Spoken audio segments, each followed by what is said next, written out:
Hi, today for this New Year segment, we're going to go through the Purchase Analysis Auto Calculator. This has been devised from over the years, beginning since I would say April or May of 2003. First, I came up with just a generic version, and then, as you can see, I've added to it along the way. This will help you dramatically in determining what you should pay for a property. Now, there's a lot of simplistic formulas out there, and they're all well and good. The basic formula of market value times 70% or 65% or 60% LTV minus your expenses gives you your target purchase price. Well, that's well and good if you're doing it in your head, but if you want to get scientific about your purchases and you want to really narrow it down to the details, then you can utilize something like this. Now, I've looked at a lot of things on the internet and I've never found anything with this type of detail. This is what we used specifically when we were purchasing residential properties, foreclosure, courthouse steps, what have you, REO. It works for all of them, and it's very detailed in its analysis for you, right down to, as you can see, leverage return on investment. This has to do with your banking, your LTVs, actual costs, how much funds available for repairs, right down to your credit line information here, and this will tell you how much you have left after purchase, percentage of your line used. So I found it to be a very useful tool, and it has worked very, very well, and it will help you in your purchase calculations, your analysis of a property, of whether or not it's going to perform as you expect. And I just want to run through this real quick for you. As you can see, it says enter in values colored in blue. Now, it's going to take me a little bit to go through this and read it because I've used it so much. I just know exactly where to put everything in it, and so I never had sat down to explain it to someone.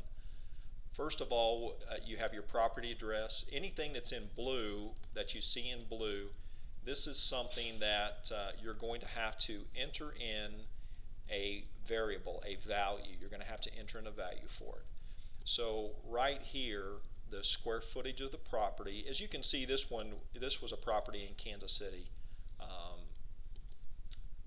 That date is not correct. I just changed it. This is actually, I'm using this from an example from 2000, I believe it's 2004.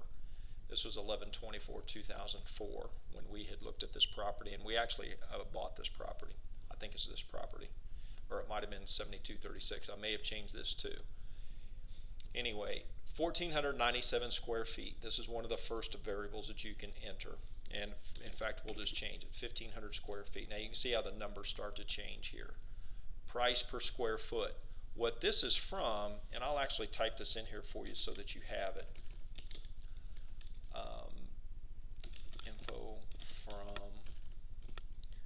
comparable sales. If you can get your comparable sales information, or you've got a ballpark figure, at this point in time in Kansas City, $97 per square foot was just about what property was selling for. But let's just say it was $100 per square foot was the average. You can see it changed the fair market value of the property. So the market value of the property is based on its square footage and the price per square foot that you find in the marketplace. So in your area, if it's like we're in Phoenix at this time, and I would say it's right now about $59 a square foot in the average home area. And so you can see it's changed the fair market value for a 1,500 square foot house on average is $88,500. So these are your two valuation variables. You want to find the square footage of the property, which you can get from the tax record in most cases, and then or you can use a ballpark figure, and then you can talk to realtors. You can find out what the average price per square foot in the bread and butter range of properties, which is $75,000 to $150,000, or in your area it could be $80,000 to $120,000. It could be $90,000 to $150,000. Just do some research and find out what the bread and butter in the range that you're looking for, what the bread and butter price per square foot is. Then now, quick sale discount. This is full market value, what you found. You can also get this if you have access to the MLS. Some MLS will do it, some will not. It'll calculate, or it will show you in a report what your price per square foot is in a sales comparable if you're doing radius, which is the area around your subject property. It could be in a subdivision, but it will give you this price range. And so then if you do a quick discount, if you want to sell it fast, maybe you want to discount it at 10%. This will give you what the discount number is and then what your reserve sales price is. Maybe you'll only need to discount at 5% in your area, or maybe 0. A lot of times we just left it at 0 because we expect it to sell it for that at its full market value. But if in this environment, I would say a good range to use would be 10. If you're in a block or an area, a subdivision, a neighborhood, and you can sell your property for 10% under what everything else on average is selling for, then you're going to be positioned in the marketplace much better.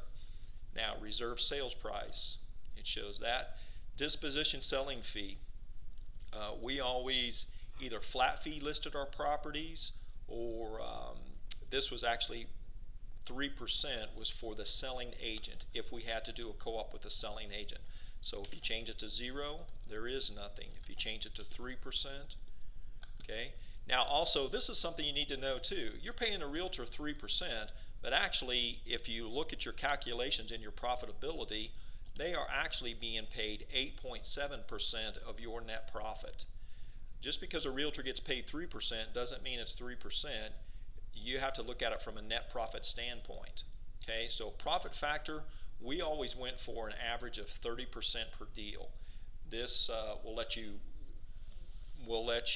zero in on or target in on the exact amount of profitability you want. Today's marketplace, maybe that's 25%. And as you can see, if you do 25% as your profit factor that you're looking for on your deals, then a realtor's percentage at 3%, if you sell it, they just got 10% of your net profit, according to this example. Now, that gives you an adjusted market value of the property, which is $54,870, and your repair expenses, let's say, are only $12,500 is what you estimate. This is where you need to get a contractor into the place. He does an estimate for you. Maybe it's $14,500. Just put that number into there. Okay. Next thing, closing cost estimate. This is 2. Sometimes it's 2.2. Some areas you may have transfer taxes. That could be 3%. Okay. So you put in your estimated closing costs here. Default usually is about 2 is what we calculated at. And then your interest holding costs, as you can see, this comes from below in your banking information. Murphy's Law, there's always something that comes up that's Murphy's factor. That's the Murphy factor. So we put that in there. If nothing comes up, then you got an additional $2,655 according to this example. Now, holding costs. Okay, this is your utilities. We usually calculate those at 1%. If it's in the wintertime, we calculate that at 2.5%, because wintertime it can get up there, or even 2%. Especially if you're in a colder area. Okay, so this gives you your holding costs, which are your holding costs plus repair costs. $14,500 for repair. There's your closing costs. This is your interest holding cost if you're doing banking, or if you've borrowed money or you have a private lender. And this comes from the calculations below. Here is your Murphy factor, and there's your utility holding cost. Okay, this gives you a total expense and holding costs of $22,438. Now, this number here is, as you can see, is estimated holding cost without a repair expense. Okay, so that is all of these numbers without the repair expense number. So if you decided to just hold this property and wholesale it to somebody, and you held it for the time frame in this example, then you would see it, you would have a $7,938.48 holding cost. Now what this gives you your target range. So if this property has a fair market value of this, you're going to have to put in, and you're going to discount at 10%. You're going to pay a realtor. Now if you don't pay some of these things, of course, if you sell it for $85,000, then this may be 5%, 84,000. Okay, so these are all money that will drop to your bottom line if in fact they don't hit your estimates. This gives you a conservative estimate to target, or to purchase target your property. So